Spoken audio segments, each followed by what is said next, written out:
Picture this. You're walking down a Chicago street in 1925, and you see a short, stocky man in an expensive suit stepping out of a bulletproof Cadillac.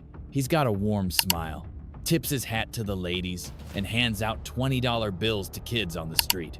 The same man who just bought ice cream for a group of children also ordered the execution of 7 people that morning. This wasn't some Hollywood villain. This was Al Capone, and he was very, very real. Behind the legend of Scarface was a complex human being who loved his family, cried at movies, and genuinely believed he was helping his community. Yet this same man built his fortune on violence and fear. How do we understand someone so contradictory? How did a mama's boy from Brooklyn become America's most feared gangster? And what can his story teach us about the thin line between ambition and destruction?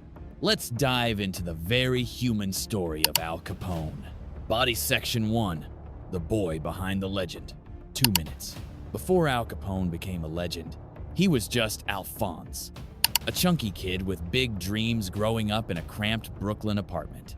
Born on January 17, 1899, he was one of 9 children, crammed into a few rooms with his parents, Gabriele and Teresa.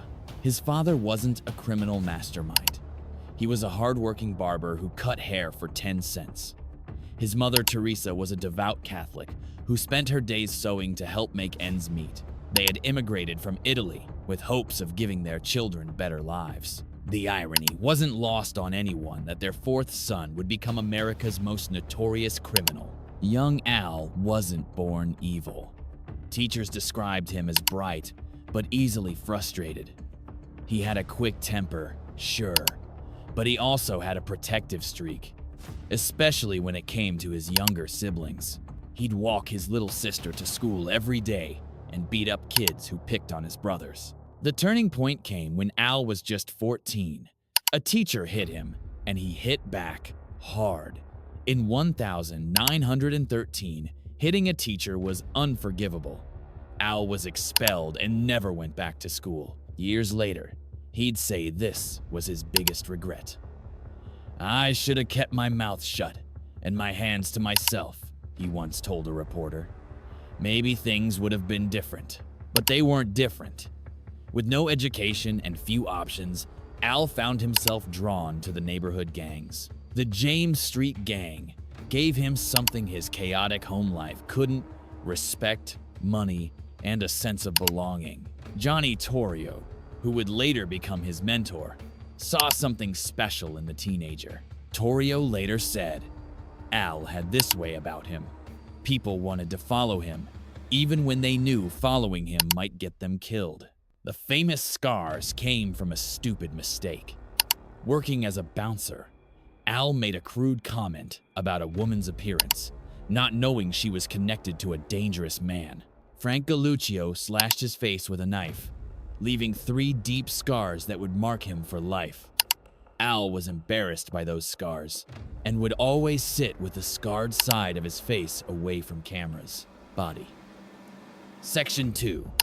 Love, Marriage, and Chicago. 2 minutes. In 1918, something unexpected happened. Al Capone fell in love. Mae Josephine Coughlin was an Irish-American girl from a respectable middle-class family. She was blonde, beautiful, and completely different from the rough crowd Al ran with. Their friends couldn't understand what she saw in the scarred street tough, but Mae saw something others missed: Al's capacity for genuine affection and loyalty. When Mae became pregnant, Al did something that surprised everyone. He married her. On December 30, 1918, 19-year-old Al Capone became a husband. A few weeks later, he became a father to Albert Francis Sonny Capone. For a brief moment, it seemed like Al might choose a different path. But legitimate work didn't pay enough to support his growing family the way Al wanted. When Johnny Torrio invited him to Chicago in 1919, Al saw it as his chance to give May and Sonny the life he'd never had. "I want my boy to have everything," he told May. "Everything I never got." Chicago in 1920 wasn't just a city. It was an opportunity wrapped in chaos.